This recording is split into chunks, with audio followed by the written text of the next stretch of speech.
We like to wait until we like to wait until the dude wasn't looking, then we nail him with the medicine ball. Oof. And what would be their final record as a full-fledged band? 2002's excellently titled, pronounced, Eat Shit. I have never seen a whale with a lampshade on its head. So guess what the jury said to his two suggestions? Nah, death penalty.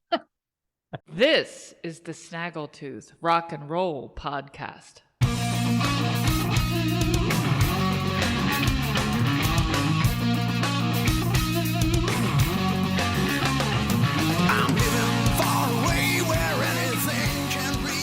Taste of true death prediction. What does he mean? As for us to know and you to find it. I have to say, I'm always excited about shows, but we have so much in this show. Yeah, this is an epic show we've got planned for today, folks. Yeah.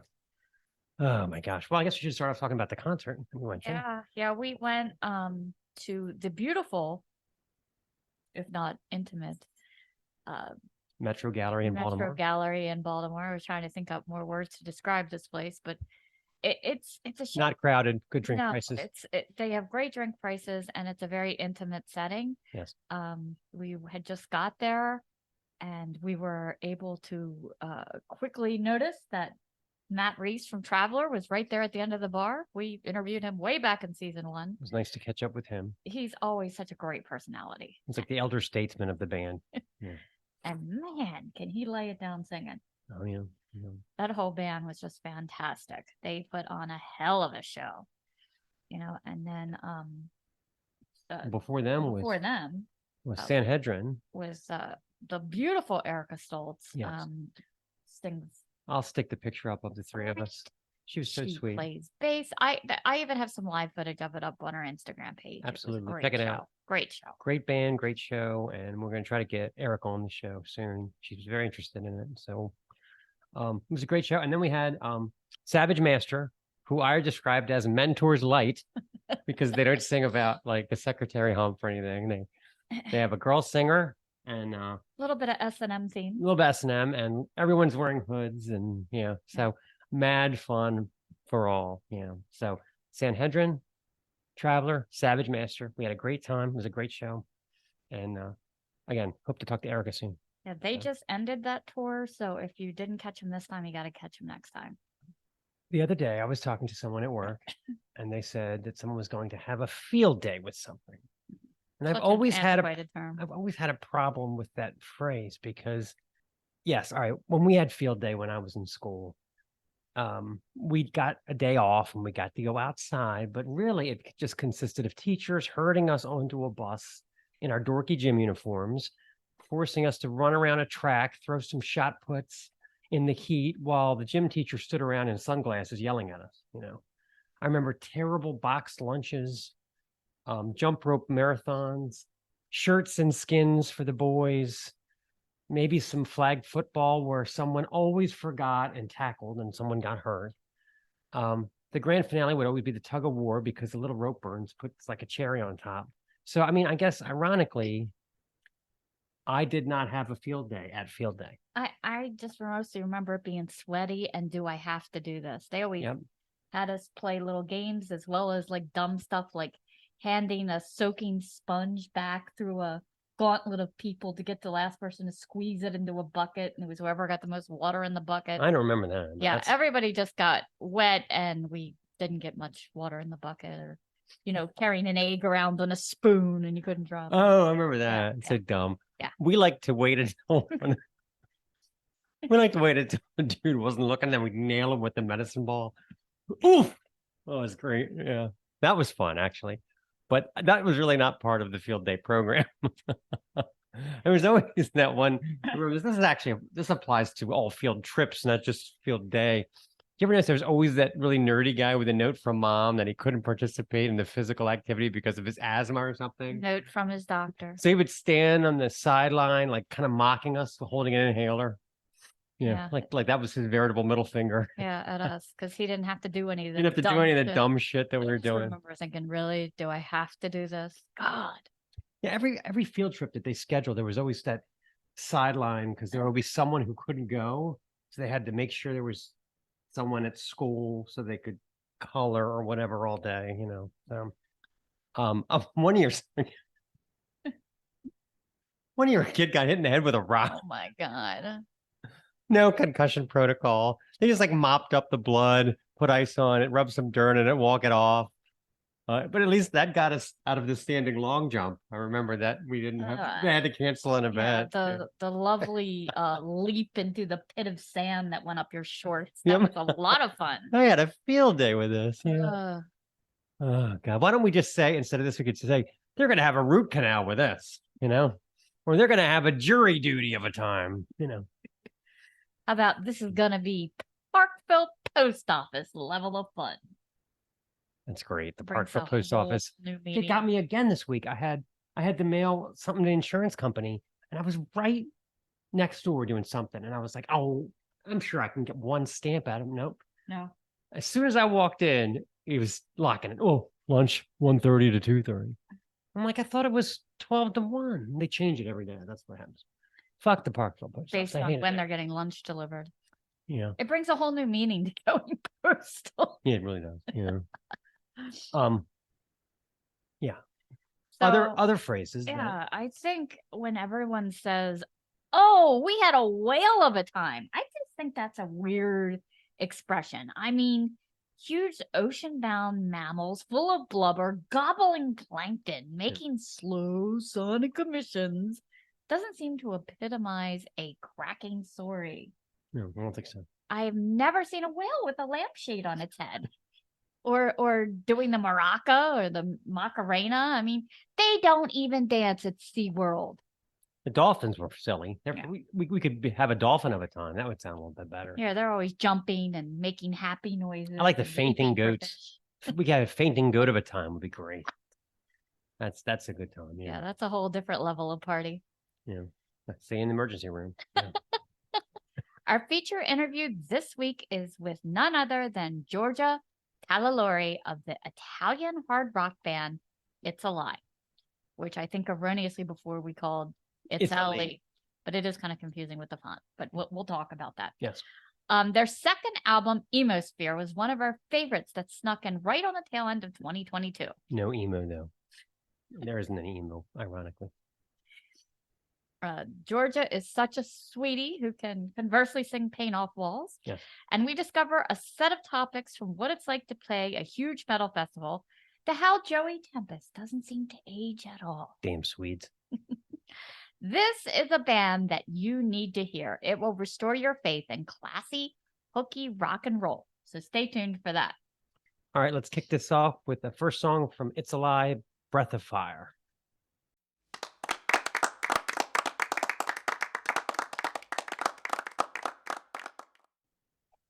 I love her wail at the end of that song.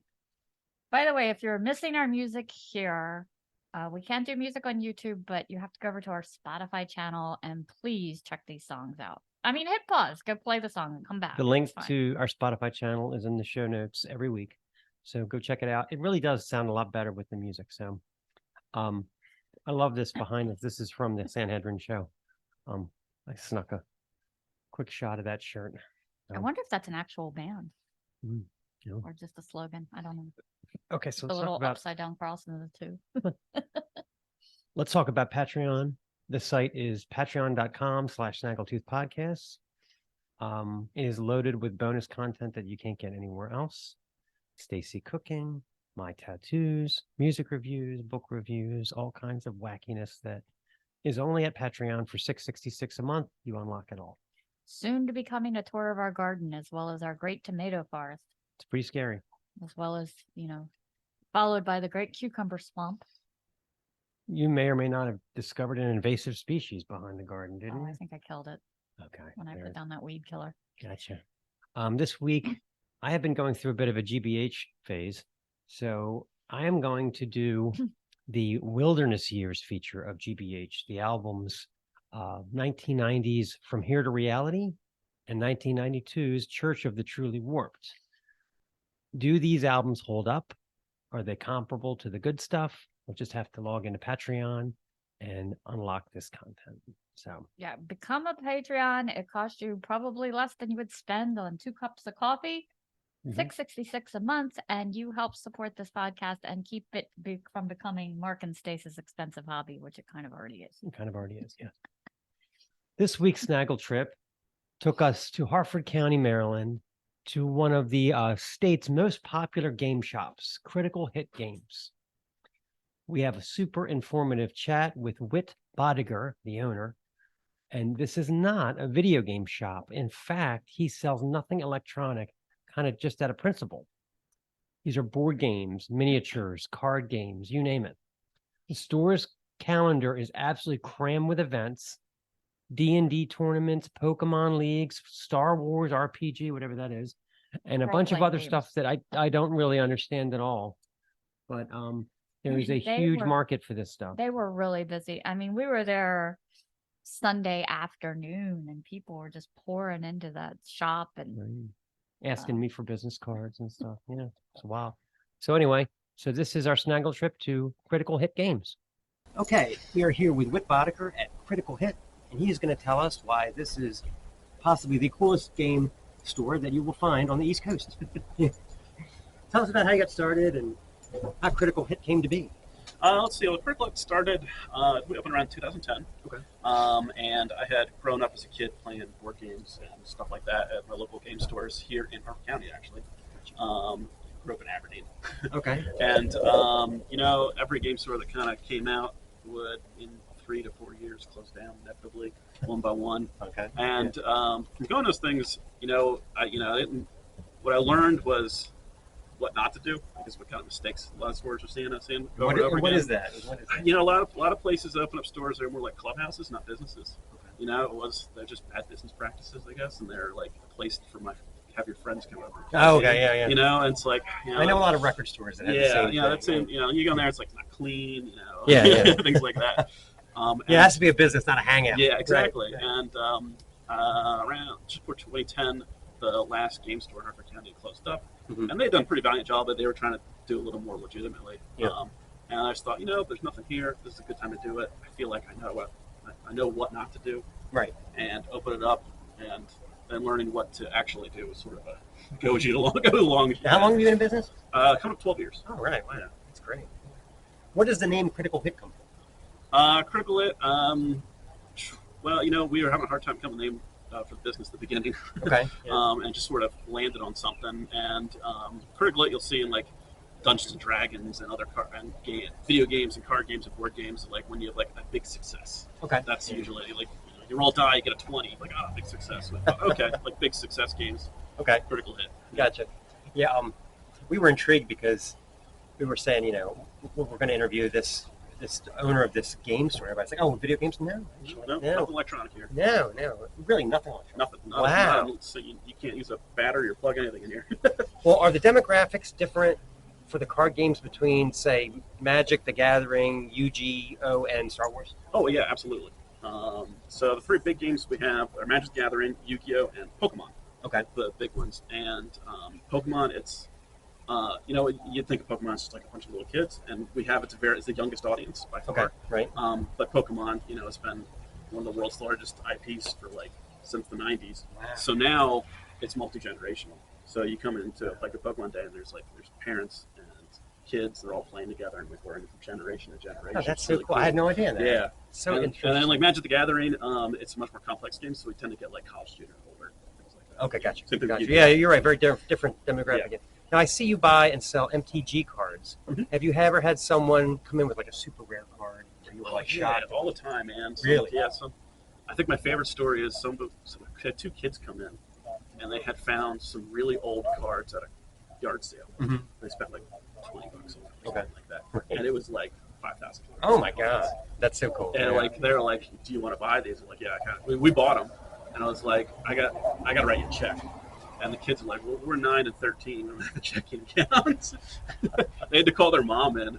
And the mom was like, "What are you doing? Why are you giving my children this money?" Oh my god! So I explained it to her. It's like, okay. That is a great story. Oh my god! No, I never had that kind of luck with when I was young. Yeah. Those kids, like every time they pass a yard sale, like, "Mom, pull over. It could be the one again." Yeah, they're yard sailors for life now. Yeah. What is the difference between MTG Modern and Sealed League? Sure. So Magic: The Gathering is a huge card game. It's been out since 1990. 93, 94. Okay. And it's sold like baseball cards. So like you just kind of randomly get stuff and then you build a deck and play against your friends. Okay. And to help organize a little bit, they divide the game for organized play purposes into different formats. Okay. So like the most common format is a format called Standard. It's where you can play with just cards that have been printed the last couple of years. Okay. And the idea is it's like easy access. You can really you don't need to have cards that have been printed in 20 years. Okay, gotcha. And then they have other formats, and so like Modern is a format that is everything from 2003 to today. Okay. And then Sealed is a format where you don't bring a deck at all. You just buy like 6 packs, open them up, and build that best deck you can for that one event. Okay. So there's a whole bunch of formats, and that's just 2 of the many of different ways you can play Magic. That's very interesting. All right. What are the miniature event nights like? The miniatures, and what's that like? So we do also miniature wargaming. There's things like Warhammer, historical miniature games, and, like Pirates or World War II and stuff like that. And the miniatures, they're things that you purchase, you kind of build them, and then you paint them up like with acrylic paint. You paint home like body paints. And then we have big battlefields set up, these big tables with like scenery and things up. And both players take their armies and put them down the board, and there's a whole game using like tape measures to move around and dice to see if shots hit each other and things like that. That's awesome. And so the miniature, like there's some people right now behind us playing in the store playing miniatures. And you can just see people doing these big battles. And then we also on Monday nights will do like painting classes. So like a painting workshop, so you can learn how to so your calendar is just so full of events. That's really, really cram it up. Did that take years to develop, or like how? It did, yeah. First day, open them up, and it's just, we didn't have anything on the calendar. It was just kind of getting to know the community and getting our name out there. And nowadays, it's we've got a big community of people that are regulars that come in all the time and see each other and are all friends. That's cool. Now, did you see an increase in Dungeons and Dragons after the Stranger Things boom? Huge increase. That show affected everything. Yeah, it's amazing. Yeah, it was big increase, especially that first season, just so D&D focused. And another big influence is a YouTube channel called Critical Role, which is a D&D game that a guy named Matt Mercer is a voice actor runs, and he has like celebrities come on. Okay, almost like Hot Ones with D&D. Okay, gotcha. So like that made the people just had huge interest in D&D. So I noticed that you offer where regular people can come as novices and learn. Yeah. Do you have employees who do that with you? The whole staff kind of shares it together. So everyone on the staff knows how to play most of the games in the store. There's some that are a little better card games or miniature games, but we schedule demo nights, and then I also have regulars who are just helpers, because they're just always excited to see new people grow the community. So I have people who will just come out. We'll give them like discounts on products or something, just sort of payment for that. But they just want to do demos and help out. So yeah. Yeah, it looks like you guys do a heck of a business. I've been watching people coming and going, and it's a busy year every day. What are some of the geekier collector exchanges that you've ever had, as far as like people coming in with an entire collection or? We get all sorts of strange things come from the door sometimes. People break open, get storage units and bring boxes of things they found in there and stuff like that. Oh my God. We mostly just buy Magic the Gathering cards and old D&D books, probably the 2 main things we buy. So anything that's not that, we usually kind of like, it's cool, but it's just not our market. It's not gonna take No Star Wars cards. Yeah. There was a month where I had one guy who kept coming by and bringing, he was moving or something like that, and he had all these old board games in the 1970s. He didn't know what to do with them, so he's just donating to us. And like, we had like a 10-foot by 10-foot table, like stacked up with board games that have been printed in 40 years or something like that. And it's not something we do, but I found a buyer for them. We just like moved them out. I've got this set at home. It has like multiple like Clue. Yeah. You flip it over, it's Monopoly. It's got all the pieces and drawers, and none of my kids want it, of course, It was like original copies of like the dating game and stuff like that.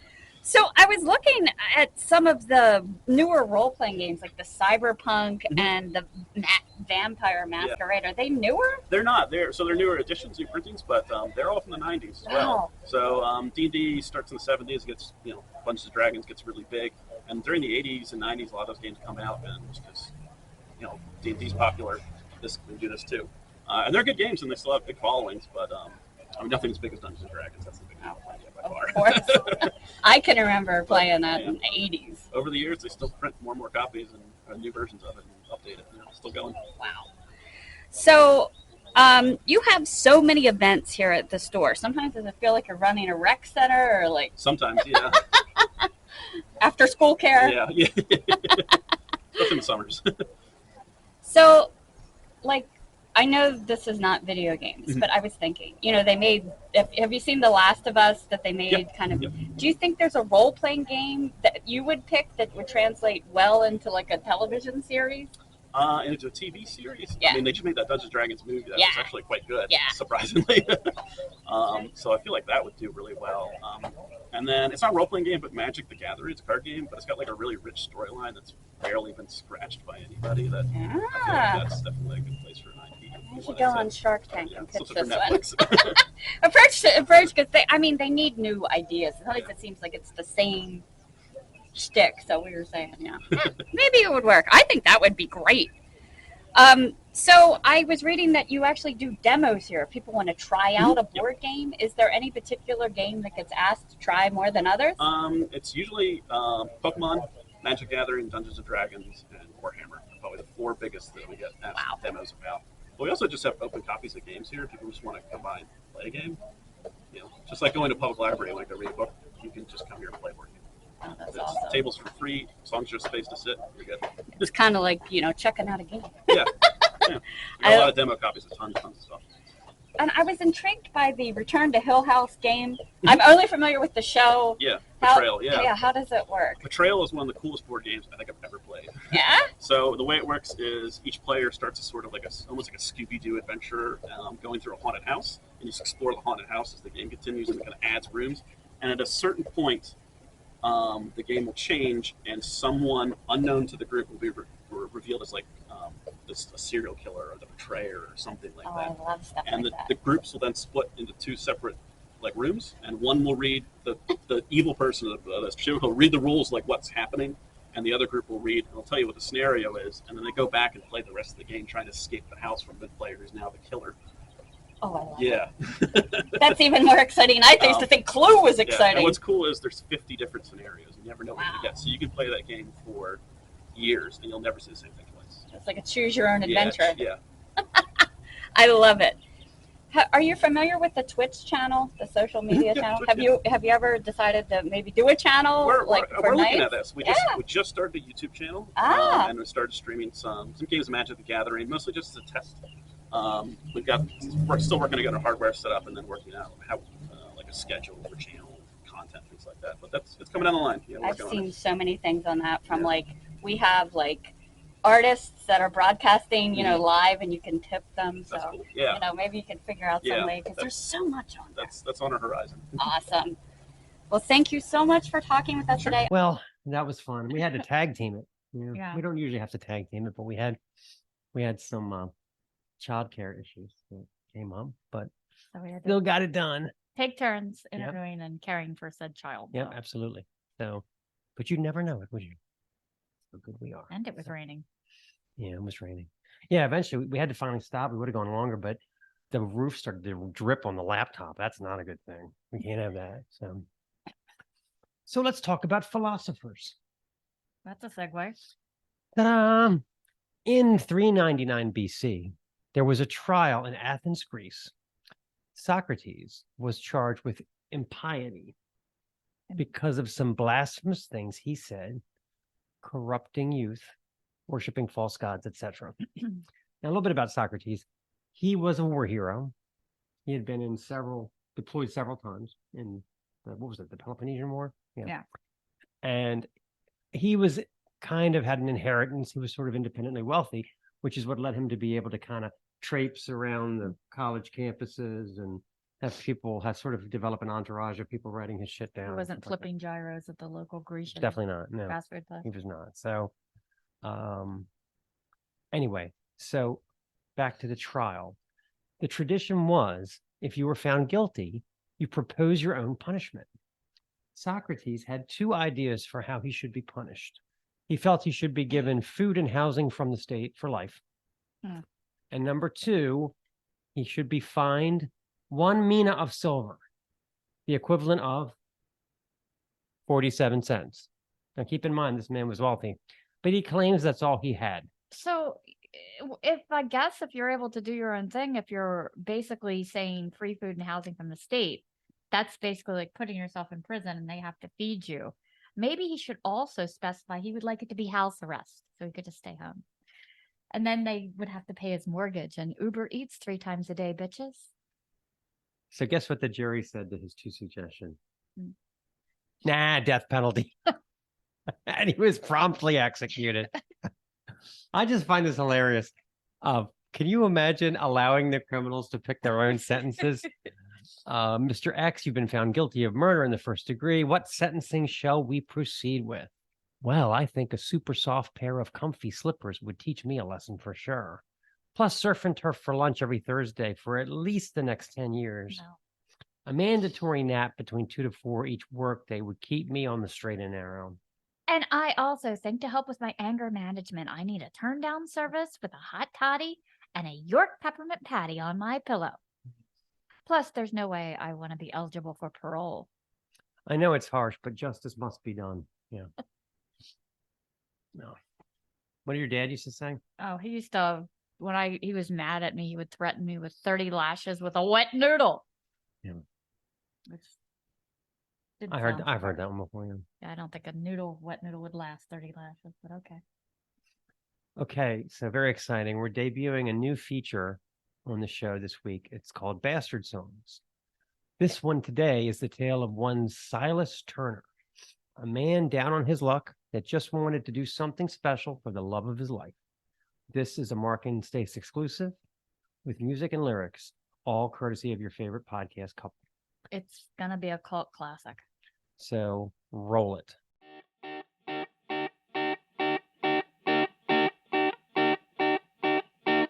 Yes.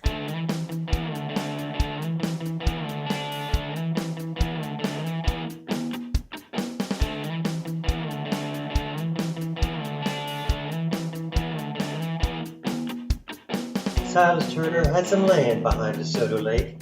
A simple man old Silas was, could never catch a break. The lake had dried, his pets had died, the roof started to leak. He sat on his porch wondering how to end the sad, sad street.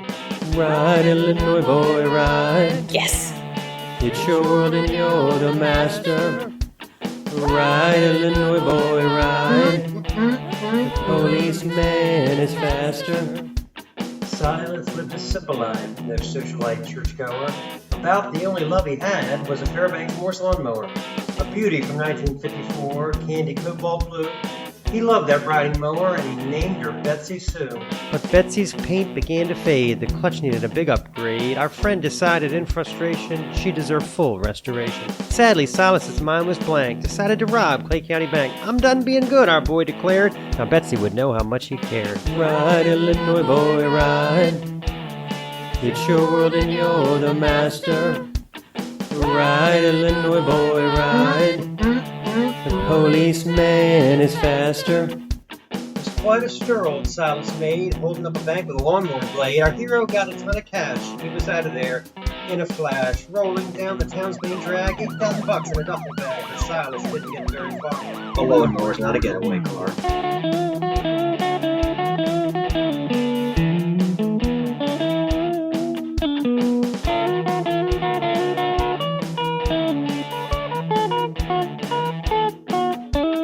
Ride, Illinois boy, ride. It's your world and you're the master. Ride, Illinois boy, ride.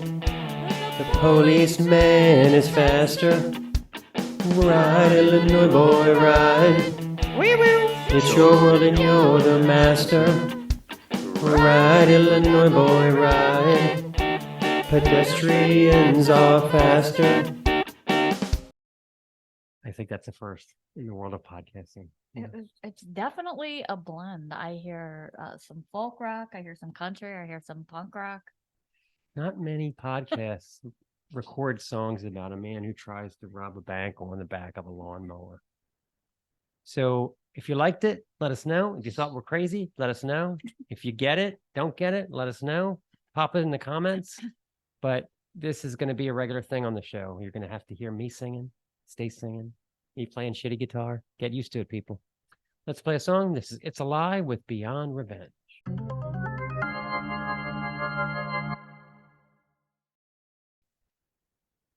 Not our song. Okay, you're up. Love Beyond Revenge. It kind of is like, Yeah, I think it's my favorite one.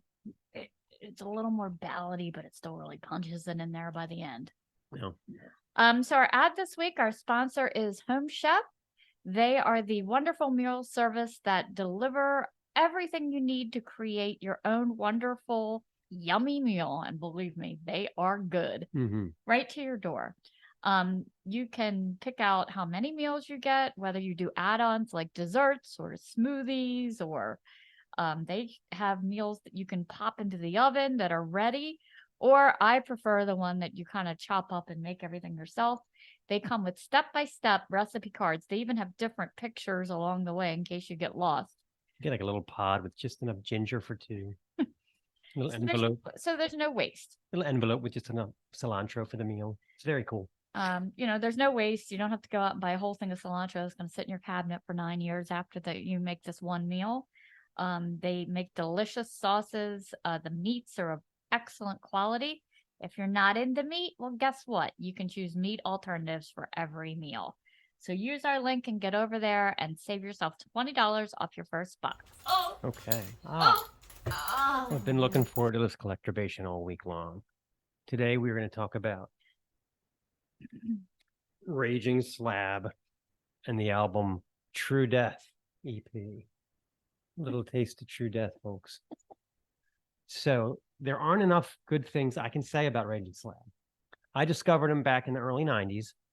The fact that they are a Southern rock band from New York, right away, you got to love the living contradiction of the band. They formed back in 83 by guitarist Greg Stremka and Elise Steinman. She plays slide guitar. He plays the guitar and the fiddle, among several other instruments. Their first album, Ass Master, turned out to be a disaster. Yeah. Who would ever thought with a name like that? They basically had one day to record and mix it, as legend has it, and their drunk producer passed out early in the session, probably face down in a bottle of vodka, resulting in a pretty thin and unremarkable recording. There's some story in the liner notes about there's a Coke machine that was dispensing beers. Sounds like a dream I had. Yeah. That didn't help the production process. But anyway, this one, True Death, absolute masterpiece.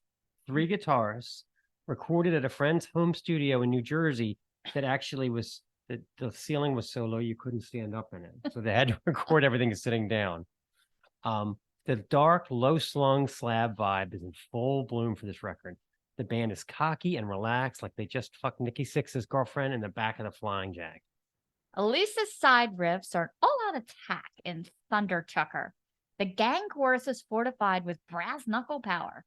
There's a bona fide tinkling piano on offer in Shrivel, and the nostril-vibrating bass line and Get Off My Jollies casually vaults over the 88 version. It's like a bunch of satanic truckers pouring out of an overheated Peterbilt with flying V's and Blackfoot shirts. All right, let's play a song. This is Thunder Chucker.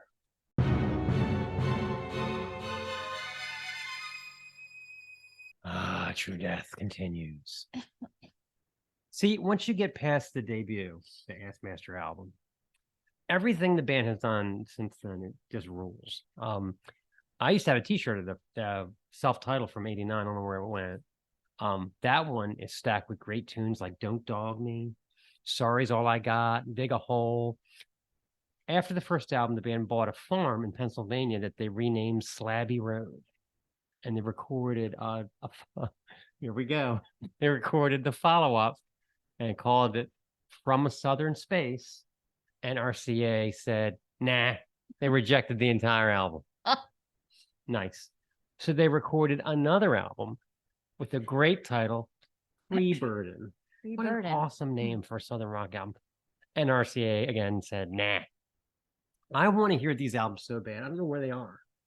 You know they're sitting in somebody's closet somewhere, the masters of these albums. I want a Raging Slab box set so I can hear Free Burden. Anyway, so by the early 90s, the band had caught the attention of Rick Rubin's Deaf American label, which actually got behind them in a big way. I remember there was a feature on them in Guitar Player magazine. 1993's Dynamite Monster Boogie Concert was a 2-album, huge production from both Rubin's engineers and Brendan O'Brien. I've never seen that before. The album had a couple of minor hits like Anywhere But Here and Pearly, but it didn't become the smash that they were expecting. Oddly enough, did you ever see the video for Anyone But Here? I think I've seen all their videos. It features Gary Coleman. Oh yeah, Gary Coleman. Yeah. That's right. Another little weird aside. Yeah. So after a massive tour with Lenny Kravitz and Monster Magnet, they recorded another album, Black Belt and Boogie. Black Belt and Boogie. Which the label rejected. Now Ruben's rejecting. That's three. They were like, nope. So they put out the bizarre Sing Monkey Sing. You had to admit that was probably a little tongue in cheek, but yeah, that was 96. 96. I highly recommend checking out at least the Skulls ending in 3 movements from that album. It's whacked out Southern Satanic Bible preacher stuff. It's great. And then they got into a lawsuit with the label that prevented them from recording anything for the next 4 years. So to make a long story short, Slab continued dishing out impeccably groovy, slightly drunken boogie rock for 2001 The Dealer. And what would be their final record as a full-fledged band, 2002's excellently titled Pronounce Eat Shit. it's a Leonard Skinner parody of the first album, and it's called Pronounce the Eat Shit.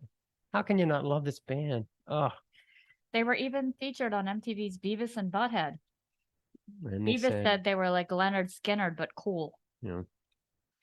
Sadly, Elise, who eventually married Greg, was diagnosed with cancer in 2014. She lived for another 3.5 years, and during that time, she recorded a covers record that was released in 2020 as Sister Slab and the Boogie Coalition Volume 1. I have not heard it. This is a little weird. Elise requested Greg give her a green funeral. Green funeral. No embalming. No. Hang on, I have a Facebook post on Medium. Okay, this was posted in 2017. Hello, everybody. This is Greg.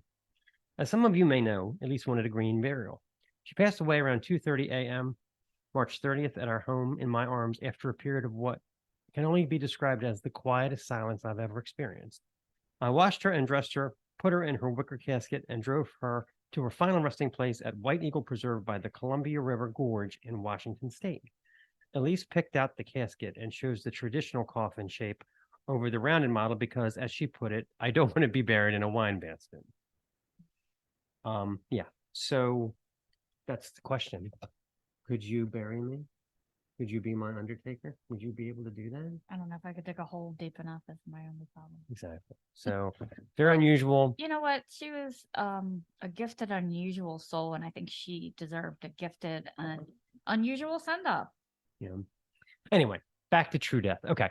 Of course, the piece de resistance of this record is the fiendish backwoods juggernaut, I Heard the Owl.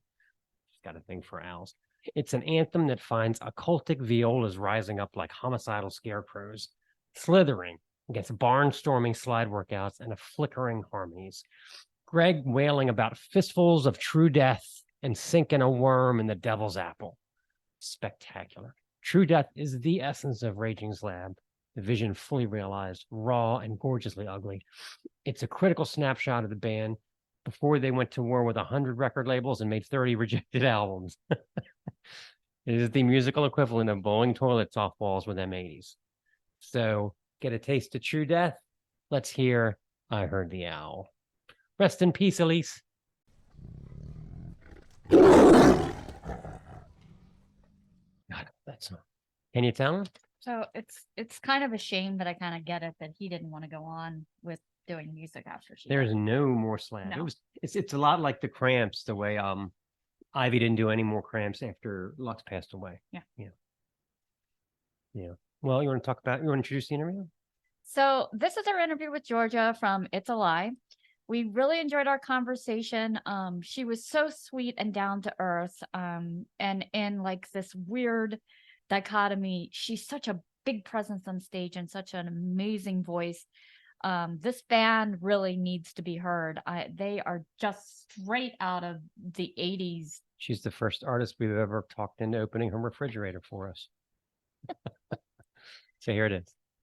Mark and Stace, is it Yep. right? That's Yes. us. Yes, ma'am. Good. And Thank you. Dog. He's always here. Oh, He's okay. nice. Yeah. What's his name? Jax. Jax. Oh, Yeah. good. Nice. I have 2 cats. Maybe you can see them walking around 2 cats. at Okay. some. Yeah. Thank you. And thank what are you your for cats called? Herbie and Mhm. Jeannie.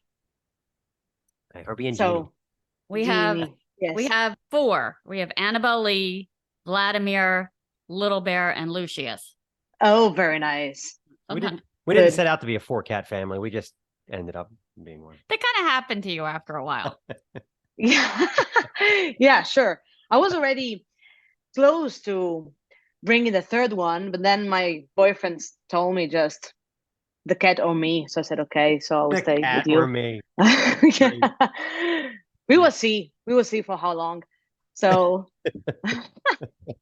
My thank you mom, for being patient with me with my English. You know, I'm Italian, so I try my best. Oh no, you sound great. You sound great. Oh, thank you. Thank you. I was trying to think of great Italian hard rock bands from like the 80s. I can't think of any. It's all I can think of is like Ennio Morricone and like the classical, Yeah, yeah. Ooh, Yeah. yes. No. There wasn't like a there wasn't like a Bon Jovi from No, from never. Italy, it's just Yeah.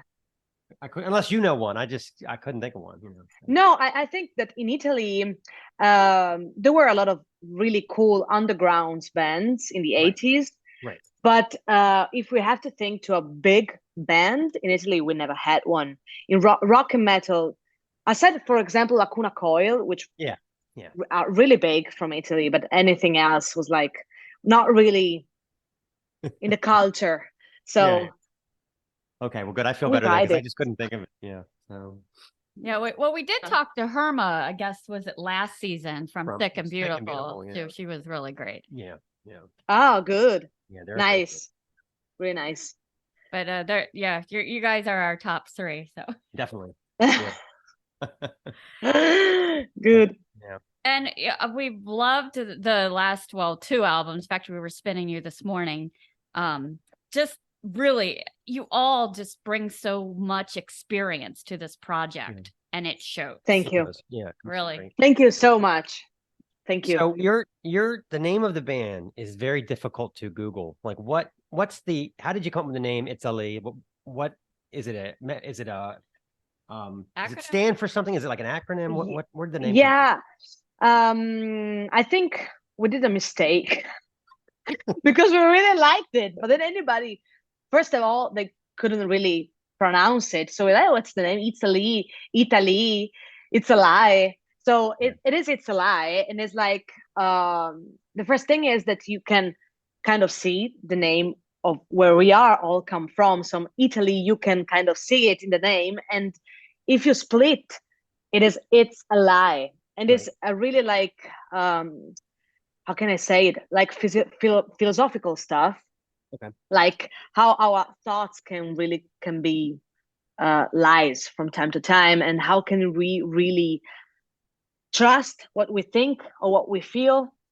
We never know. So it was like about that concept, and you can also see it in the last album. Atmosphere is also about that kind of concept, which is already in the name of the band. Yeah, Google really wants it to be It's Alive. Like it does not want to say It's ALIE. But interestingly enough, when I was typing it into the document wanted to change it to Italy. It was like, Italy? I'm like, no.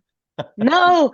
So you see, technology. Yeah. So you see, it was a mistake. So we are always laughing about it and said, what's the name of the band? Everybody are asking, and we said, it's a lie, but maybe we just did a mistake because it's too difficult to write and even to pronounce it. So too late. I do love the serpent kind of apostrophe. That's Yay! Yeah, and it's about the lies. So it's the snake, like Christian thing. So yeah, we like these kind of little details. Yeah. Only us can understand, but it's okay. Exactly. Yeah.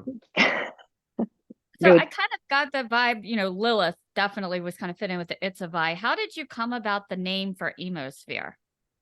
Yeah, so Emosphere. So yeah, Lilith, it's, as you already said, it's kind of clear, and it's the black moon and astrological stuff. I'm really interested in all the spiritual things, so esoteric. And so yeah, Emosphere is always a combo of two things. So is this the sphere of the emotions, because we really think that the emotion got to be understood, and not only how can I say, like, the action on the top of the emotions can be a disaster if you don't really understand what's going on. So this is only also the concept of the album. So understanding the fear and the anxieties, because I got to some kind of anxiety period. So I got really to understand, and not only action of the panic. So then it will be a disaster, I would say. So this is only about the emotion and really understanding the emotions, and not just giving them for truth without understanding. Am I talking quite okay? Oh yeah. Yes. Perfect. Oh, awesome. Thank you. Thank you. Thank you. Okay. Anxiety. So I will have to say, we're both children of the 80s. Yeah. So when I saw, you picked some iconic songs to cover, and I thought, oh no, no, you can't do Barracuda. You cannot do Heartbreaker. God, I'm so afraid to. But then when I listened to it, you killed it. I liked your version better than the original. Yeah. You had more emotion. You had better riffs. So Thank you guys. How did you pick out these songs? Did you try a couple, or did just kind of a favorite? With Barracuda, I think it was really love at first sight. I already covered it with my cover bands, and so I think it was really a song where I can really express how I sing rock and roll. So, and it was, of course, a really great female rock song. So we said, why not? And so Barracuda was really easy. With Heartbreaker, it was not the first thing. It's the same thing, because it was not the first choice for us. But we tried some. And then in the end, we just discovered Heartbreaker, and we said, oh, this is really cool for instruments, and we never play with how can I say it, the computer going behind, you know what I mean? We are all really playing live music. So guitar, bass, and not fake stuff, you know what I mean? All in the same room. Yeah. So for us, Heartbreaker was really, I said, okay, the story was that we just listened to it 3 times in the rehearsal room, and I was just printing out the lyrics, and the guys writing what they were. I said, okay, let's try it. And so in the end, it was really good.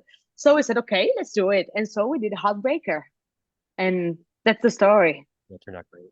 Oh, it really turned out great. Yeah, so clearly you can sing the paint off the walls, because you have kind of that melodic, powerful, kind of with that touch of grit in there. Who do you get compared to most often, and do you agree or disagree with those comparisons? Doro, the German singer, and I have to say that I can understand it in a certain way, but I also disagree. I have to say it, because I love her. I really love her, but I think she's much more heavier than me. I'm not that heavy. I can sing heavy, but it's not really my thing. I'm more in blues stuff and rock and roll stuff. She is really heavy, and I also sang with her on the Wow. I had the chance and a huge honor to sing with Sweet, the band, for their 50th anniversary in Berlin. And so she was as a guest too. So we sang together, and it was really, really nice. Yeah, it was like a dream coming true for me. But I really like that they are comparing me to her. But for example, if I have to think to a singer, I would more say, for example, Anouk. You know them? You know her? She's from Holland. So I think she's a really good singer. And I really, really studied her a lot when I was a kid. So maybe that's for me. But maybe I'm the only one who can really listen to it and say, I'm like her, but maybe I'm not. But who knows? Right. Maybe that's only my feeling. Dora is a good comparison. You could take it, right? Yeah, thank you. I would have said Guernica, previous Thunder Mother. Now they're in Gems, but I could kind of. Oh, thank you. Get that whole vibe. Yeah, definitely. Yeah. I like her too. You've got also some great contacts. I saw a picture online, I think on Instagram, of you with Joey Tempest from Europe. Yeah, I just toured with them. The man does not age. I mean, I hate No. It's like unbelievable. Yeah, I mean, he looks Yeah, like yeah. 25 years old. It's Yeah, I think he looks even better now, if I Right. can say it. I'm He's so more like jealous. a man. You know, when he was young, he was more like a kid. Now he's really, Yeah. really good looking, and he's also fantastic as a person. He's really humble, and you know, it's crazy because I have the chance to tour with such a big artist with Rock Meets Classic, because I mean Rock Meets Classic is a tour, and we are touring in Germany mostly with big artists like Joy Tempest, Alice Cooper, Ian Gillan. I did also Francis Rossi from Status Quo and some other smaller, let's say smaller. So, and for me, it's incredible when you talk, for example, with Joy Tempest or Alice Cooper. And Alice Cooper came to me and he asked me, "Sorry, Giorgia, can you tell me again the lyrics from School's Out? Because I can't remember them." I was like, "Okay, I tell you." And I was really like sweating. Oh, maybe I don't remember them too. But in the end, everything was good. And so when you talk with such a big artist, they really did something, you know, in music history. So, and they are so humble and friendly. It is really, really great. That is great. So yeah. So you definitely have we were kind of, you have worked with Matt Sinner. Obviously you were in Sinner for, how did that happen? Yeah. How did Sinner decide they wanted your vocals? Because I joined Rock Meets Classic in 2018, the tour, and Matt Sinner was let's say the mind behind it. Okay. And I was singing in the Matt Sinner band with Rock Meets Classic and other two girl singing and a male singer. So we were in 4. And he was really like, let's say, impressed from my vocals. And so he asked me to just join him for Santa Muerte, the album from Sinner, 2019, I think. Yeah, it was like right before the pandemic. So yeah, and so that happened, and we toured also together. We did Australia and Japan, and it was really funny. And yeah, that's how it happened. That's great. What's it like touring in Japan? Are they still like, are they just polite and class? Yeah. Like we were waiting for joining the stage. Yeah, and they were like, that's what I hear.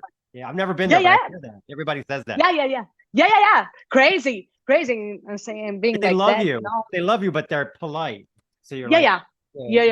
Really, really like not breaking the magic of the atmosphere. So we were like standing in front of the stage waiting for us, and we were like, they can talk between each other, but they don't want to, so it's okay. Wow. Yeah, it's a culture. Yeah, it was crazy.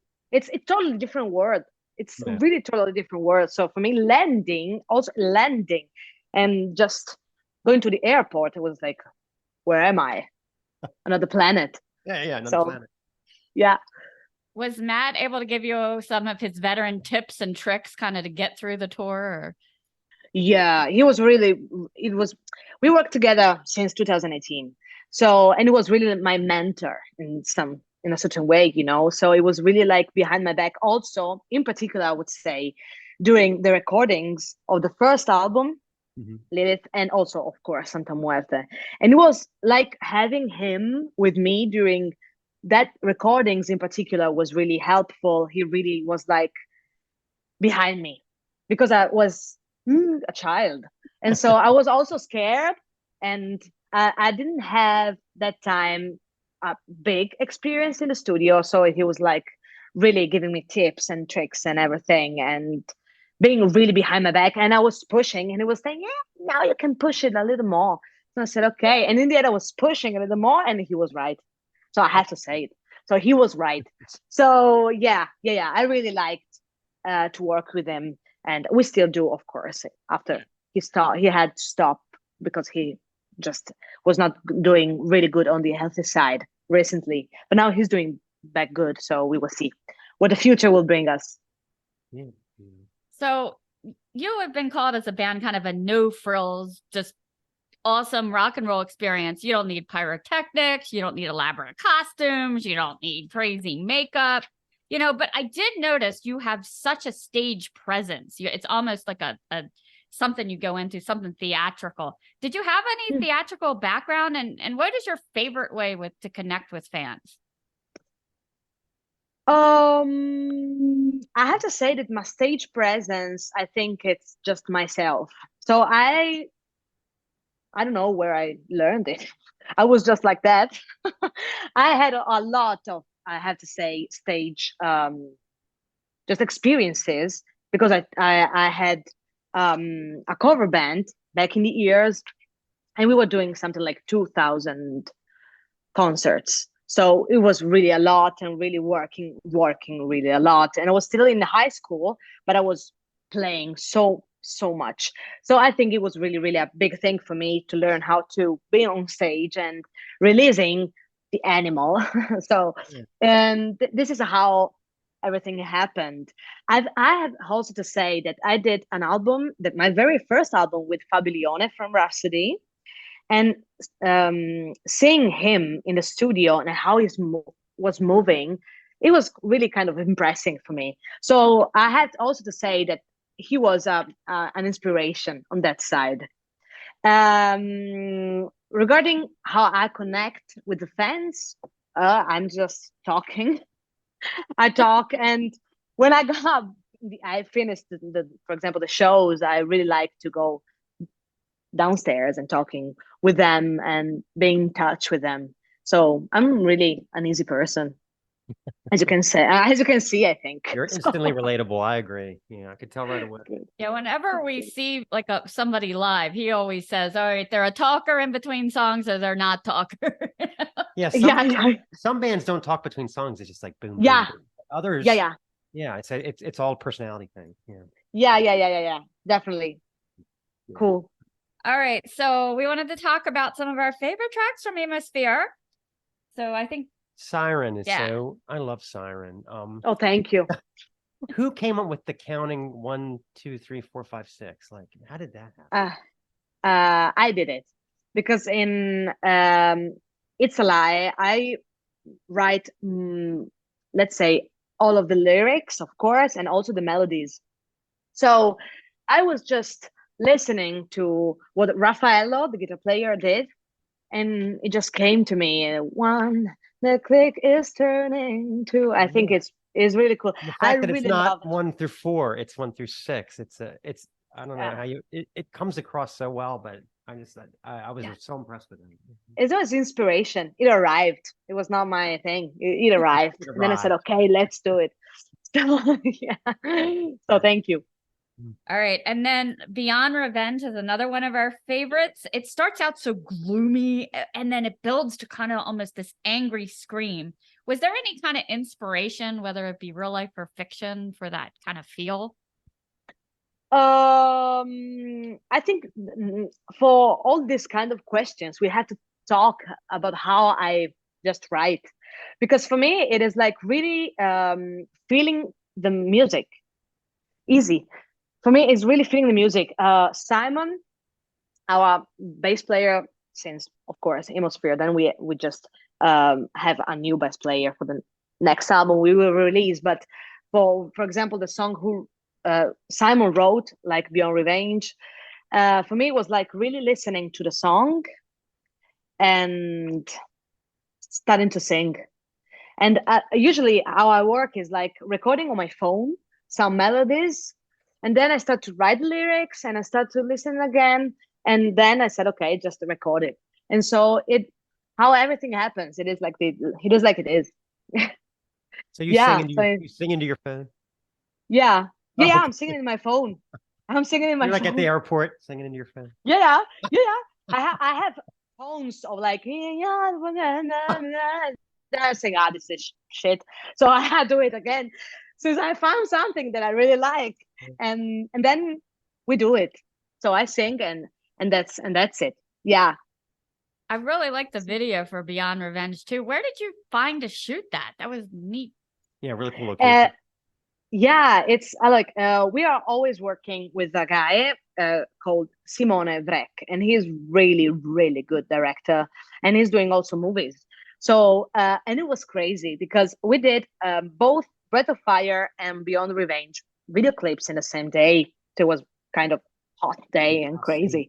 Wow. Yeah, the same day. Yeah, we are crazy. I had to say, because always we record video clips in June or July, and here with the humidity is like dying. But hey, rock and roll. So let's do it. And it was fantastic because I just called him again. I said, okay, we have to do it. So like, Heidi told me, send me the songs. So I sent him the songs, and he was like, okay, let's meet there. And I said, okay, can I know where are we going? Like, what's the surrounding on everything? And he told me, absolutely not. You have to trust me. Okay, so let's do it. And we were there, and it was that really huge building just falling to pieces. And we couldn't even like walking in some parts, because then we were like, maybe got died, So, but it was really, really nice. And the thing is that we didn't know till then. So he was like, no, I will not tell you. You have to trust me. And so that's it. Having fun. So at least. We're in Baltimore. It is humid as hell here right now too. Yeah. We're kind of like yeah. The East Coast. Yeah. Oh, yeah. I can imagine. I live really close to Venice. So we have what's the English word for it? When there is like the level is below the sea, so it's really like humid at it's crazy how humid it can be. So that's it. And it's really, really, really warm and humid. The humidity is like crazy. So yeah, I feel you guys. I'd love to go to Venice at some point and see it. It just is so. Yeah. It is great. Yeah. Are there pictures of you on a gondola somewhere? Yeah, like a vampire. It's like, a vampire in Venice. Yeah, a vampire in Venice. So yeah. All right, so I think our last was Breath of Fire. I love the bluesy feel that was imparted to that song, and the tempo changes. What would the meaning of the Breath of Fire be for you? Like on the lyrics side, you mean? Breath of Fire. It is really about breathing when everything just got confusing. So being quiet and really breathing, and also the fire who can really burn our fears away. So that's the meaning of Breath of Fire. So it's really always in the spiritual thing, and this is my thing. I have to say it. So yeah, this is the meaning. It's hard. It's hard in the moment to keep it calm when everything's apart. Yeah, it really is. I know. I absolutely know. So that's for example, for me, meditation was a really turning point in some situation, because I really got anxious and spinning in the brain and not being really here. So I think it's just life and to learn how to navigate through these things. So you find exercise helps? Sometimes if I just go for a run, it's like I'm too tired to care or be anxious. Me too. Yeah, for me it's like running is not an option. I don't like it. But if I have to do something, it's really, really working with my breath. Yeah. So this is really helps me most of the times. I have to say it now. I'm really less anxious, really, really less. But it's, for me, breathing, it was the thing, really the thing, and meditation and all the kind of stuff. I'm a big component of that deep yoga breathing. Yeah. Yeah. Exactly. Yes. All right. So we have a little game that we play. Don't worry. Okay.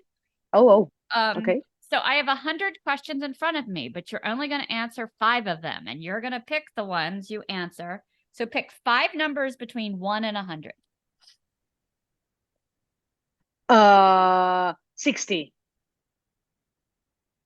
All right. 5. Right. Sorry. Okay. 22. Okay. 15. 94. All right. One more. 95. All right. Question number 16. What condiments are on your refrigerator right now? Can I look? Let me check. Let me check. Okay. Like which food? Food, right? Like sauces. and stuff. Condiments, like sauce. ketchup, mustard. Oh, sauces. Yeah. Let me check again. Um, things with garlic. Oh, okay. Ooh. Yeah, for fish. We call this segment Inside Georgia's Refrigerator. Yes, the garlic. Oh, not good for a vampire though, but it No, is not like good it for is. vampires. Oh, I No. love garlic. I got Me addicted. too. My daughter got too. me this veggetti. You can make like pasta from squash. But Yeah. I found the best way is you bake it in the oven and put garlic on it. Oh yeah. Oh yeah. I love it too. I don't know if the people around me then love it, but it is like it is. All right. 22. If you decided to run for government office, what would your campaign slogan be? This is difficult. I would say my slogan, don't bother me. Doesn't make sense. But it makes sense. Don't bother me, everything will be fine. I think this will be, don't bother me, everything will be fine. I like that. Perfect. I'd vote for you. I'd vote for you. Number 15. Are you a night owl or an early bird? Early bird. Really? Okay. Oh yeah. At 10, I'm dead on the sofa. Yeah, me too. Yeah, you More too. of a night owl than I am, but yeah. Yeah, my boyfriend also is like really awake, and I'm like, oh, can we go to sleep? And it's like, no, come on. And it's really hard if you have to play, for example, for me. Yeah. If I have to play at 11 in the evening, my body is like, oh, don't make me do it. So yeah, early bird, definitely. So we got to go all the way to 94. As a mad scientist, which project could you see yourself working on? Money, no object. I didn't understand. Can you repeat it? Sorry. Sure. If you were a mad scientist, what project could you see yourself working on? Obviously money's no object. Yeah, what would you? Oh yeah, of course. What would you invent? Or Okay. Event. Let me think about it. Probably. But I think it's already existing, a robot who is doing everything in my home, like cleaning everything. I think so, right? Maybe it's already existing. So I think to something else. Oh yeah, a robot who is working for me and I'm earning the money. That would be fantastic. There you go. Not doing anything, and he's doing everything for me. You're delegating. Oh yeah, fantastic. Oh yes, that would be great. I definitely think we need a robot to scoop cat litter. Yeah. Where's that? Yeah. Oh yeah. Oh yes, I would love to that. Yes, the two little monsters can do a lot of. Nobody wants to do that. Yeah. No. Last one you picked was 95. Have you ever had a premonition? Not really a premonition. I would say like a sensation immediately before something is happening. You know what I mean? Like yeah, it really happened to me, and not only one time. It is like a sensation, an intuition. I would say, like I feel if something, not wrong, maybe not wrong, also stupid things, but sometimes I really know where the thing is going, and it's like a sensation. And then it's happening. Yeah, so it happened. That's cool. Do you? Yeah. You read tarot cards? No, I don't. Not tarot, but more like Indian cards. Oh, no. Like animals, tarots. Yeah, I'm strange, of course, but it's. I really like astrological stuff, like the deep astrological, like birth charts and all that kind of thing. My dad can stand them, but it is like it is also. So my daughter pushed me into doing tarot cards because she said I was an astrological rock star because I'm a Scorpio with a Pisces moon. So wow, like so you have got to do tarot. So actually I did it for a while and I got pretty good at it, but you have to keep up with it because it's a skill. And if you don't do it like every day, you start to lose it. So I got to get back to it, Yeah, but I would say that also your look is really like a rock star. So maybe your daughter is right. So you see. Oh, maybe that's it too. Okay. Yeah. We do kind of live business shoots. So we went out to this farm that's in our city and they have the goats and stuff. I have this great picture. He has this cyan shirt. Yeah. Like sparkles and he's in the middle of this goat pen. It's like, love it. It's fantastic. Like I love Vegas meets the farm. It's, yeah. I like it. I like it. Yeah. It would be It's funny fantastic as because a cover. where this place is in one of the scariest parts of Baltimore City. Like there had just been a shooting 2 days before, and I'm wearing this incredibly flashy shirt, trying to get gas, and I'm just like, why? How did I end up in this situation? I love it as a cover for your solo album. Love it. Well, your cover for this album was very different than Lilith. Just kind of simple, but eye-catching. Who thought of that? How did you go for the artwork on this one versus the first one? Yeah, the first one was a picture of myself, and as you saw, with a hat. And for the second one, we wanted something different, but also like really basic. It is nothing. I did it with the computer, and I'm absolutely not good with computer stuff, so really not my thing. But it was like the idea came from me and the drummer, and I don't know if you know it, but the drummer of the band is my father. So how did we miss that? Oh my gosh. Okay. Yeah, he's my father, and so we were always talking about the ideas, and he's a genius with the names. For example, he's really the best, and he's really, really good with the names. And we were talking about the concept of the album. So we were like, oh, what about a black heart? Which the heart is the core of the emotions, but it is black and surrounded by the red, which is the color of the heart. So it was like the thoughts that can understand the brain, who can understand the heart. So that was the concept. And as everything, we are the only ones who can understand it, but it doesn't matter. We like it. So that's the thing. Like, so much attention to detail. I love that about you guys. Thank you so much. Thank you. So you were recently played in May at Tom Hell's Rockfest 3. What were your favorite memories from that show? From Tom Hell's? Oh, okay. So I was just trying to understanding when was it? So we did a very good show. It was really good, and we had fun, a lot of fun. And the coolest thing was to play with such a great bands from Italy, and we really enjoyed it. For me, one of the coolest thing was Doberman, the band after us. So the headliners, they are very good in Italy, and also quite big.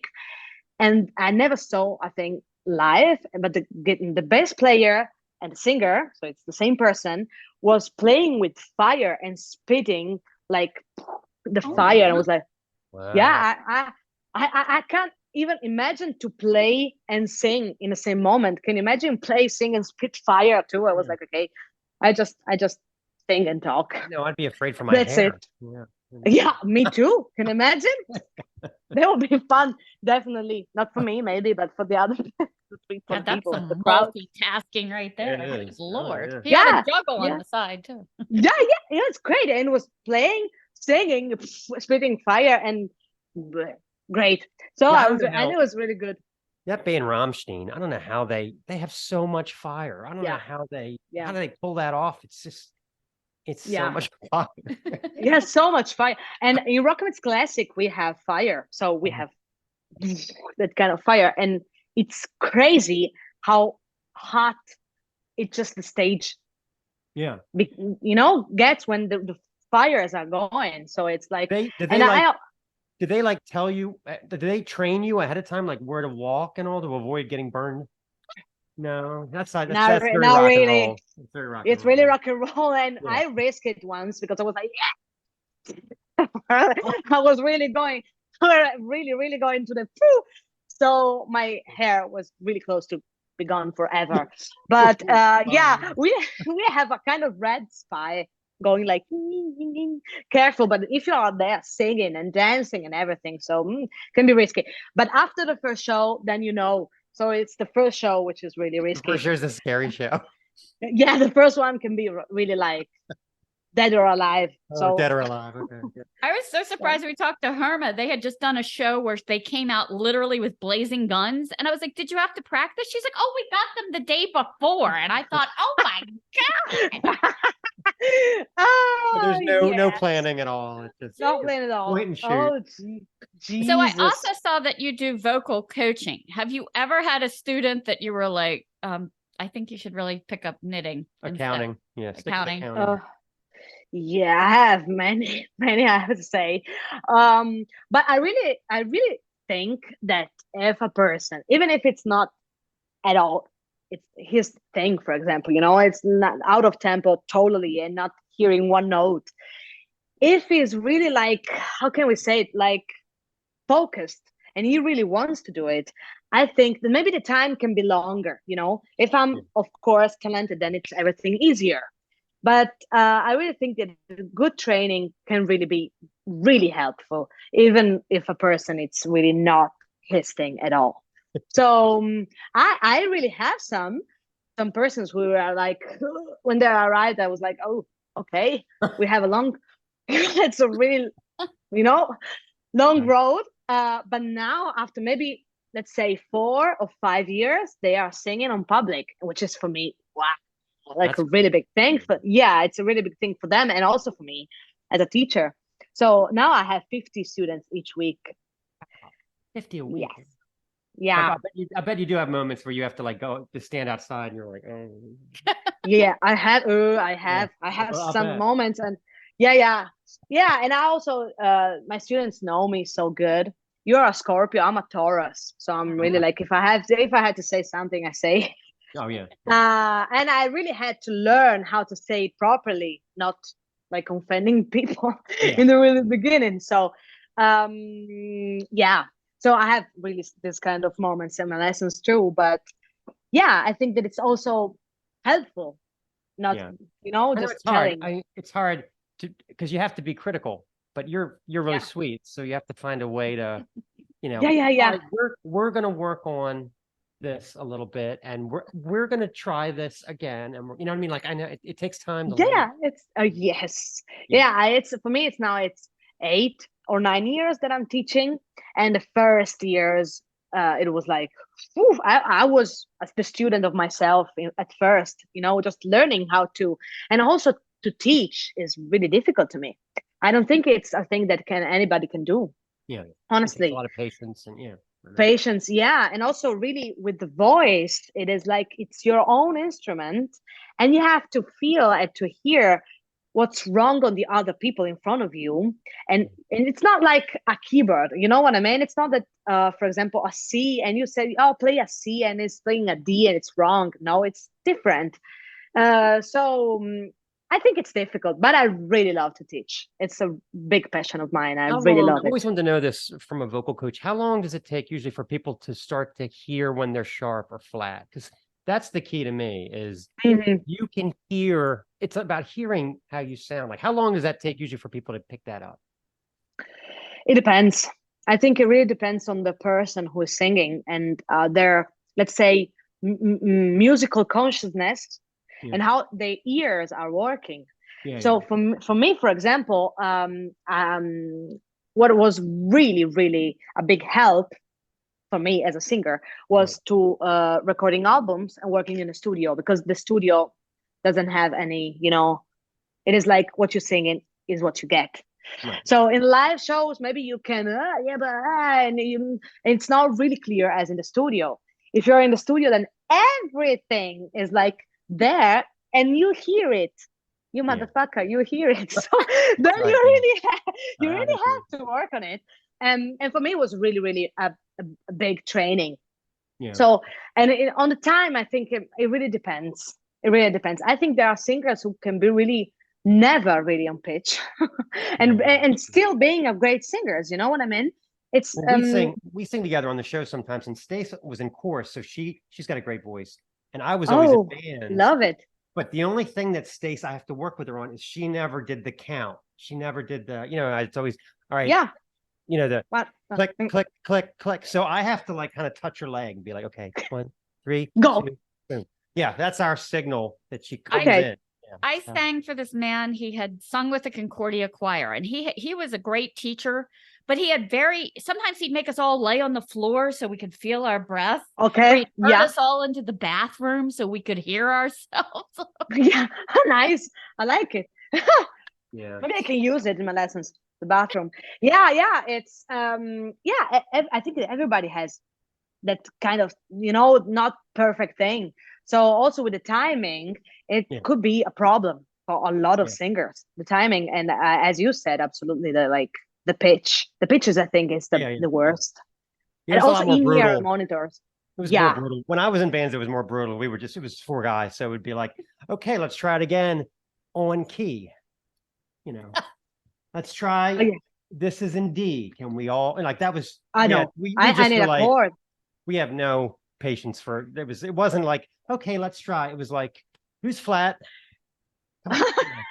And the band, we didn't have time to fuck around. Yeah. And also with the pitch, I was talking with my boyfriend too, and he's a guitar player and a singer, and we were talking about that. From time to time, the ears are like, how can I say it? Mine is different from yours, for example. Right. So what I hear can be a little different from what you hear. Right. So it can be also even more tricky. Of course, if something is like out on pitch or flat and then you can clearly hear it. But it's from time to time, it's really like little details, and I hear something really different from what you hear. Yeah. So my singer was a real dick, and he would we would record a song. Singers. He would go. I'd be like, it was good, right? And he'd be like, well, yeah, Mark's a little sharp, but as always, No. I'd be like, damn it, I'm like, it's okay though. I'm like, yeah, thanks a lot. It's like a slap in the face. Fired. Like, Mark's always a little sharp. Thanks, whatever. Yeah. Now he's fired, so it's good. Oh yeah. That's why I'm not in a band anymore. Yeah. So. So I see you have the full pipe rock festival in Italy in September. So have you thought about what a set list might look like? Don't have a clue yet. Okay. I think we are now currently on our shows. We are playing several stuff from the past album, from Lilith, and also from, of course, the last one, because we did a second mistake after the name. So releasing the first album in the middle of the pandemic. So it was really fantastic moment for releasing an album. Of course, not promoting it at all on live shows. So we did our very first show on January this year.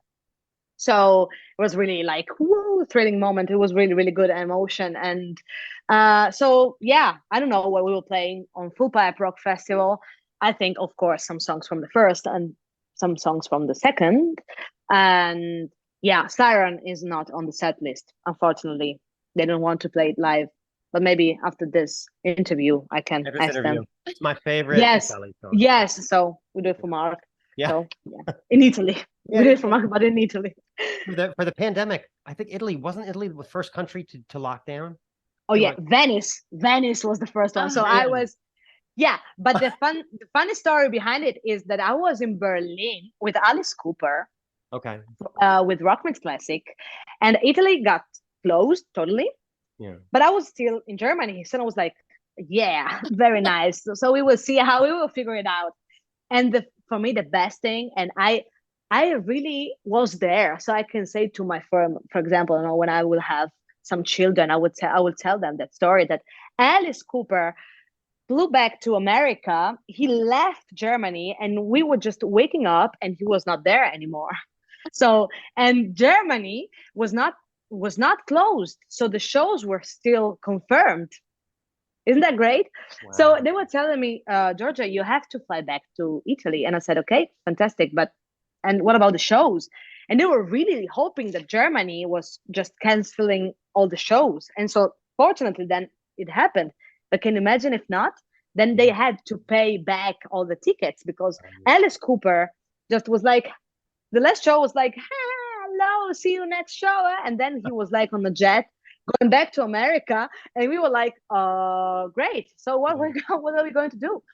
So yeah. And I saw also on the television a Virgin Radio, a spot with Virgin Radio, and it was like, COVID, I don't fear you. And I was like, I really saw you living Europe. So we were, so that's the story. Yeah. I remember when I heard that Italy was going into lockdown because no one had locked down yet. And I just thought it seemed so ridiculous. I'm like, they're closing the country. Yeah. How do you do that? And of course we learned later, but Yeah. So crazy at the time. I was like, they can't close the country. What the hell? Yeah. It was brutal. And for me also, I was in Berlin, as I said, and there was only one flight left, and it was 1 hour far from where the moment I realized. So, and they told me, it's not a problem. Then you go to Austria. And I was like, why should I go to Austria? I have to go back to my fucking hometown.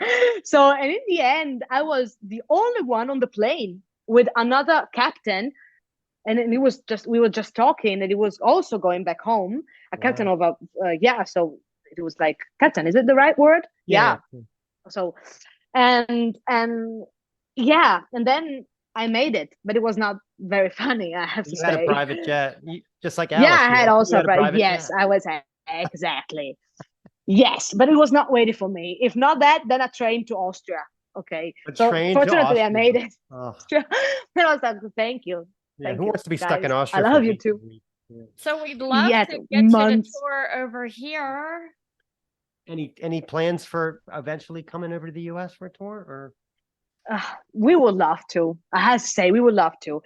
I don't think this year it will happen, because now we are working on the 3rd album.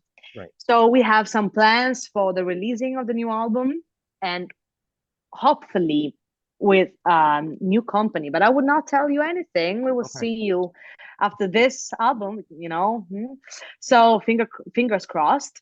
So maybe it can happen. Of course, we would love to.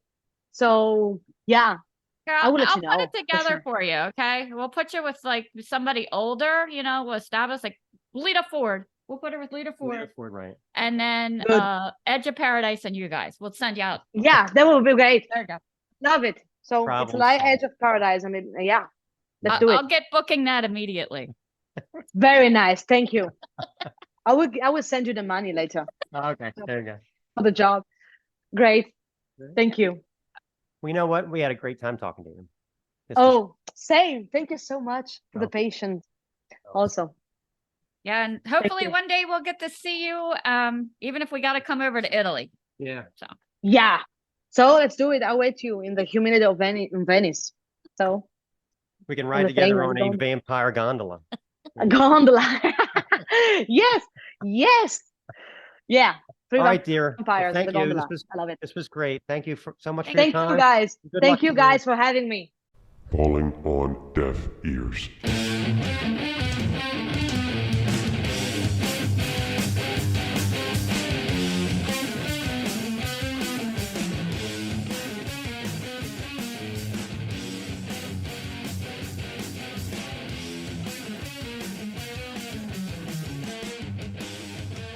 All right. Deaf Ears 1. This is Sweeping Promises. Good living is coming for you. Sounds a little ominous. Mm-hmm. This is the Boston duo of Caulfield Snung and Lyra Mondal. And they are back with another installment of the shambolic synth punk as only they can dish it out. 2020's debut, Hunger for a Way Out, was one of the finest albums of the year. Rife with oddball guitar squiggles, mega catchy choruses, and loopy synth bunks. I have the colored vinyl of that upstairs. Yeah. Maybe we should get it up. Yeah. Lyra's vocals can shift from snotty and belligerent to cooey and seductive in the blink of an eye. Few bands can straddle the line between what sounds like minimalist girl punk and genuine pop song structures, but these two have shown to be even more proficient at this unique sound for album number 2. And one listen to a cut like You Shatter pulls us in quickly from the simplistic giddy up of the drums to the quirky synth hook to the gargling guitar weirdness moving to and fro. Can't Hide It is a cut that seems on the surface to protest big box corporations. And it may be the weirdest of the bunch between Mondal's 1,000-yard stare of vocals to Schnoog's random dissonant guitar. The linchpin of the Sweeping Promises sound may be her impeccable bass playing. Perhaps the key that holds the whole thing together could be that. If you, like us, were warped enough to enjoy stuff like Bratmobile or the Fiery Furnaces, Good Living is coming for you. Why don't you introduce the song? All right, we're going to play a song. This is Eraser.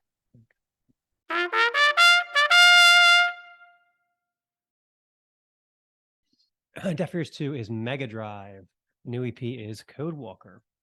Now, we talk about on the show a lot. The world of music is a changing, people. Yes, the vinyl market is surging for now, but the idea of making full-length albums is slowly falling to the wayside. This is the era of the Spotify algorithm. Some have expressed disapproval of this new distribution model, singles over full records, streaming versus owning, music made in home studios versus formal releases and big tours. You can rail against it, or you can go with it. And an artist like Houston-based 80s synthwave architect Mega Drive makes the case for embracing the new and never looking back. Ironically, we don't even know his real name. I really looked too. Yeah. But that does add a sense of mystique to these luscious, dark synthwave instrumentals that are just too damn groovy to resist. Yeah. Simultaneously fresh and undeniably retro, these are colorful sonic creations are crammed to the brim with hooky synth lines, futuristic blips and bleeps, and absolutely sick beats, like club level beats. Yeah, definitely. The brooding yet danceable track, Persona Sync, has it all. Icicle synth runs, charismatic grave grooves, and more computerized oscillations than a short-circuiting Terminator. The pick of the litter to me is Narc 3. I am declaring this my personal theme song. Walk around the house. Hiya. I feel like I'm listening to a bastardized version of the Beverly Hills Cops theme. Yeah. You know? Anyway, hats off to the Fixed label, Mega Drive, and living in the here and now. People, Deezer is not a brand of ice cream. Get with it, okay? So let's hear Narc 3.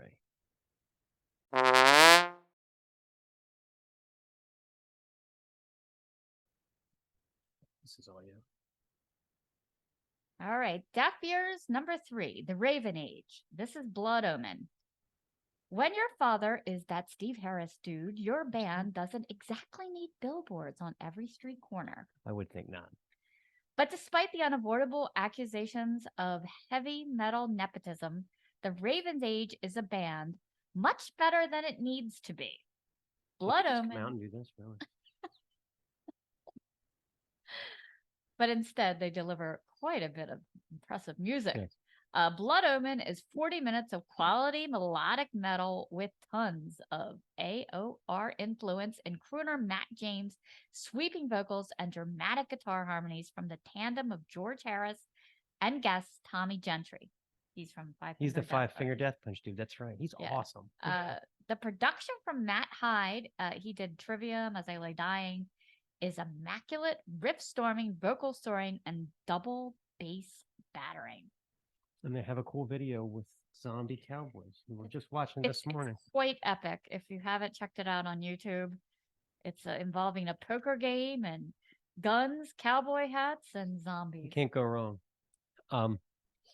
They don't sound like Maiden, really. I mean, despite the two guitars. Cuts like Nostradamus. All right, don't stop laughing. Stop laughing.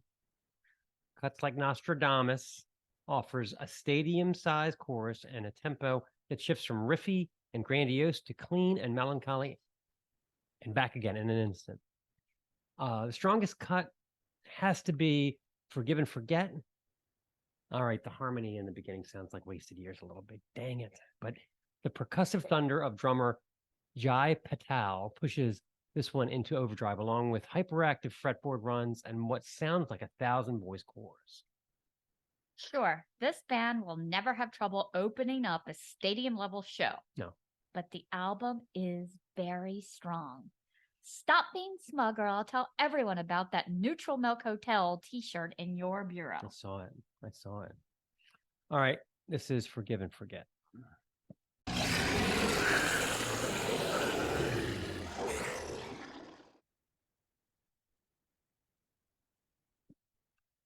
Well, I told you there was going to be a ton of shit in this show. You got people robbing banks with lawnmowers. I mean, really strong music. It's what made me really excited about this. Everything from Traveler to Sanhedrin that we saw earlier this week to It's a Lie. Amazing. Mm-hmm. To, all our Deaf Ears features. Sweeping Promises. Yeah. Good stuff. We talked about Field Day. Please don't make me go anymore. Yeah. It makes my knees hurt just thinking about it. I have a note. And we learned about the strange practice of painting miniatures and then having battles with them. And role-playing games. President of the Science Club. And of course, Stranger Things made its way into the discussion, as it always seems to. Seems to have affected everything. Even the tides. This has been the Snaggletooth Rock and Roll Podcast. Special thanks to Giorgia from It's a Lie and Sinner for appearing on the show. Thank you to Whit Bodiger at Critical Hit for the visit. Be sure to check out Critical Hit's website for all the latest in board games, role-playing games, and miniatures. They have a whole schedule. Get over to Raging Slab's Bandcamp page and get a taste of true death. Snaggletooth theme, courtesy of Jens Kemgren. Deaf Ears theme by Tim Green. Season 3 artwork, courtesy of KC Angel. Get over there and check him out on Instagram. By the way, we're now on Threads too. I keep trying to put other content up there. Our Deaf Ears bands, get over there and check them out. Sweeping Promises, Mega Drive, The Raven Age. All content 2023, the Snaggletooth Rock and Roll Podcast. It is a Raven Age. This is the Snaggletooth Rock and Roll Podcast.